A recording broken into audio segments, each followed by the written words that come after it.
Donc je vais pousser vers le magasin. Fais le produit suivant. Dimension, couleur, donc il a tout rempli, on est bon. Le nom, OK. La description, caractéristiques techniques, les 2 blocs. Salut à tous, je vous fais la suite de la vidéo pour Claude sur Shopify. Là, on est sur un site test sur lequel je suis parti sur des plafonniers. Bon, on s'en fout, mais surtout du luminaire. Pourquoi? Parce que les luminaires, ça me paraissait être un produit assez compliqué et je me suis dit: «Autant entraîner» entre guillemets l'IA sur, des produits compliqués, parce qu'il y a les images où il y aura beaucoup de tailles, on va le voir après et les spécifications qui souvent sur luminaire sont il y a pas mal de données donc c'est je me suis dit: «C'est un des produits les plus compliqués que j'avais en tête».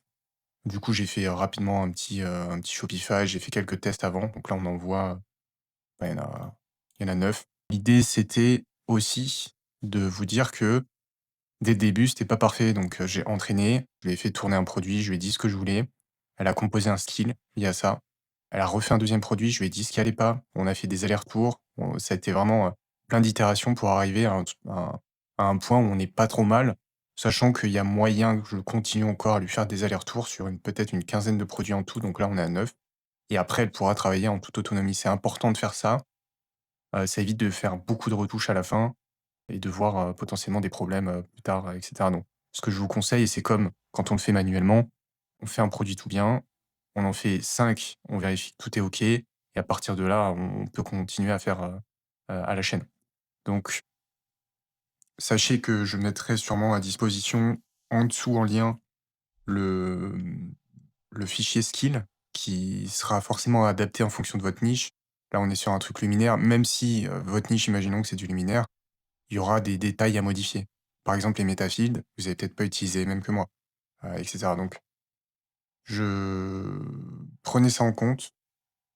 Il y aura quand même un fichier skill pour vous aider, mais prenez en compte de, faites des produits, faites-le tourner avec le skill que je vous donnerai et adaptez-le. Faites des allers-retours, itérez sur, expliquez-lui ce qui va pas, expliquez-lui ce qui est bien, expliquez-lui pourquoi ça va pas et cetera. Donc on n'a pas l'avant-après, mais à la limite, c'est pas très important. On le verra sur le produit suivant où il y aura vraiment l'avant et l'après. Là, l'idée, c'est de voir, bah, le produit, est-ce qu'il est fini? Qu'est-ce qu'il a fait potentiellement? Là, on voit, qu'il a rempli tous mes métafields, sauf les dimensions, mais ça, c'est pas de toute enfin, je lui ai pas demandé de le faire, donc c'est pour le coup, c'est logique. Couleur, pièce, style, matériaux, tout ça, c'est du métafield lié au filtre et tout le reste, c'est ce qui va être affiché sur la fiche produit. Donc on va aller voir un peu en détail après ce qu'il a fait, mais déjà on voit qu'il a bon, vous avez pas vu l'avant, mais ça a été renommé en les variations ont été renommées, il a ajouté les collections, les images, je pense qu'il a traduit. Ouais, il a traduit. Pareil, vous avez pas l'avant, mais bon. Les mots-clés, je lui ai filé un document Excel que j'ai exporté de SEMrush. Donc c'est tout un listing de mots-clés qui était lié à, bah, à la niche. Alors je me suis pas trop fait chier, hein, j'ai pas listé absolument tous les mots-clés. J'ai pris surtout les collections et à partir de là, je lui ai conseillé de je lui ai donné des directives pour les noms, ça c'est vous, c'est à vous de voir comment vous voulez gérer ça. Encore une fois, dans le skills, si ça vous plaît pas, bon, bah, à vous de modifier en fonction pour que, le titre soit pertinent par rapport à ce que vous souhaitez. Pareil pour la description, pareil pour les métafeeds et cetera, hein. Tout est adaptable. Donc voilà, vite fait, les specs et on va aller voir directement ce que ça donne sur le site. Alors bon, le site est pas terminé. Enfin, de toute façon, il sera jamais terminé, c'est vu que c'est un site exemple. Mais j'ai quand même installé full stack dessus et on voit, visuellement, bah, ce que ça peut donner, le système de variation, les avantages. Alors je sais pas ce que c'est travertin, mais j'imagine. OK, c'est un type de pierre. Que ça, c'est pareil, encore une fois, si ça vous plaît pas, bah, expliquez-lui pourquoi ça vous plaît pas et modifiez-le. Là, c'est vraiment un exemple de vidéo pour vous montrer ce qu'il potentiellement peut faire et on voit qu'il a pu modifier les images parce qu'elles étaient en anglais. Je me demande s'il en a pas supprimé une ou 2 et potentiellement il peut en générer s'il voit pas qu'il y a de mise en situation. Là, je crois pas que dans ces cas-là, il en ait généré, mais c'est dans mes directives aussi, il peut générer des images. Il a mis les images peu différentes en metafield et pareil, il a fait des titres et des descriptions, et cetera. Il a mis une description un peu vendeuse ici et des caractéristiques techniques basées sur les infos qu'il avait déjà. À vous de déterminer potentiellement ce que vous voulez et lui, il ira chercher les infos. Voilà, c'est un peu tout, pour le produit. Ce que je vais faire, c'est que Dans, Disserse, je voulais importer ce produit donc, j'ai rien modifié, hein. Le produit est en anglais, il y a des variantes en anglais, la description, il y a tout en anglais. Là, on voit l'aperçu complet, avec toutes les photos et cetera qu'on ne va pas vouloir importer, ça sert à rien. Faut pas l'inventage. Sauf si vous voulez lui donner plus de données, mais bon, honnêtement, ça suffit, ben, à mon avis et les images, pareil, on n'a pas donc je vais pousser vers le magasin. Je vous conseille de cocher n'envoyer que les spécifications. Ça évite d'avoir, justement ce bloc qu'on a vu qui sert à rien en dessous avec toutes les images et donc du coup, améliorer la vitesse de production. Donc là, on va juste attendre que ça s'importe et ensuite on va, hop, on va lui dire: «Fais le produit suivant».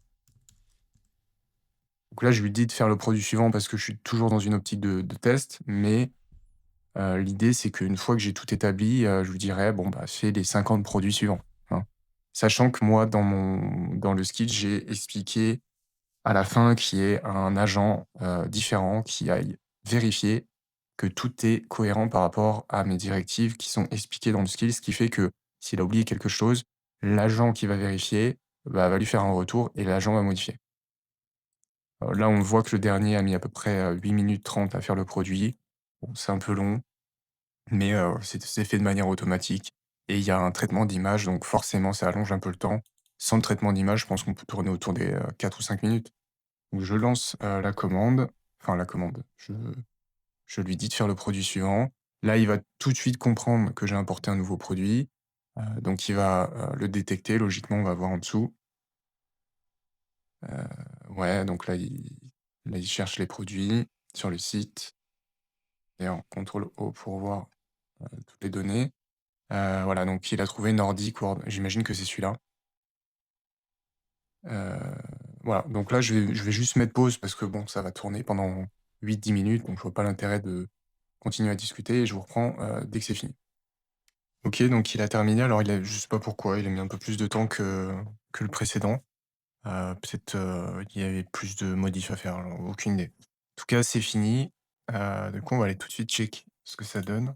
Donc on va j'ai pas montré le avant dans Shopify, mais bon, j'ai montré dans Disserse, donc bon, c'est à peu près vous savez ce qui se passe quand on importe depuis Disserse, hein. Il y a les mêmes données, les mêmes photos, c'est écrit en anglais, il y a les specs et cetera. Bon, peu importe. Bon là, je sais pas pourquoi il m'a fait une description beaucoup plus longue et sans gras, bon peu importe. Dimension, couleur, donc il a tout rempli, on est bon. Il a fait le meta title et meta description. D'ailleurs, j'ai pas montré, mais il fait aussi les alt textes, donc plafonnier LED naturel, travertin, je crois qu'on a vu tout à l'heure que c'était, le type de pierre et bois, vue de proche, couloir bois, donc il décrit bien l'image. De finition, ça c'est j'en ai parlé tout à l'heure, mais si j'ai pas envie qu'il parle de ça, bon, bah, je lui explique et il le fera plus et il peut même d'ailleurs corriger les produits précédents. Les images, on n'a pas c'est vrai que j'ai même pas montré les images non plus avant, c'est dommage, mais bon. Heu, C'était en anglais. On le voit, hein, ça a été retravaillé un peu. C'est pas incroyable, mais heu, c'est toujours mieux que ça soit en français qu'en anglais. Là, je pourrais, par exemple, lui dire, bah, ta description, elle est trop longue, si j'ai pas envie, il y a pas de gras, machin, bon, tout ça, je peux lui expliquer si j'ai envie. On est pas trop mal pour cette partie, donc on va aller voir ce que ça donne en live. En live, ça, le nom, OK, les avantages, voilà, de finition, il y a bien de finition, lumière douce, alors LED 4 watts, je sais pas si c'est important. Encore une fois, si on n'a pas envie de ce genre d'infos, on lui dit. Pierre travertin naturel, on pourrait mettre juste, naturel, par exemple. Et la description, caractéristiques techniques et voilà, on est bon, on a les 2 métafields et les 2 blocs. Un éclairage minimaliste en pierre, de finition, heu, de canopée, je sais pas ce que ça veut dire, mais bon, j'imagine que pareil, de toute façon, ça c'est un bon exemple pour, regarder ce qu'il fait, checker si, c'est pas incohérent. Si ça l'est, expliquez-lui pourquoi c'est incohérent et faites les modifs, hein, comme pour le titre, pour ça, si on n'a pas envie, comme pour ça, comme pour le LED 4 watts, comme pour le nom ici, enfin, tout ça, si ça vous correspond pas, vous lui expliquez, vous lui dites de refaire le produit. Il le refait, si c'est bon, on est bon. Si c'est pas bon, vous recommencez et vous itérez jusqu'à ce que ce soit bon. Après vous passez à un produit suivant et vous en faites, comme je disais tout à l'heure, pour que tout soit bon et une fois qu'il a le process en place et que tout est parfait, ben, vous avez juste à lancer en boucle, les 100, 200, 300 produits et il fera tout automatiquement. Donc je répète juste qu'il y a le skill en description en dessous, il y aura un lien pour accéder à un fichier qui vous permettra de le copier. Il faudra juste le donner à Claude en lui disant, «Bah, voilà un skill pour mon intégration produit». Je rappelle qu'il y a une vidéo qui permet d'expliquer comment on connecte Claude à Shopify, donc il y aura le lien aussi potentiellement de la vidéo et du coup, vous avez toutes les infos pour que Claude travaille sur votre site et intègre complètement de A à Z vos produits, dont les images, en sachant qu'il y a quand même une petite vérif à faire manuellement si vous voulez pas de problème surtout si vous faites de la pub. Voilà, j'espère que ça vous aura aidé, donné des astuces, conseils et aussi de l'info sur, qu'est-ce qui est possible de faire sur Shopify avec Claude.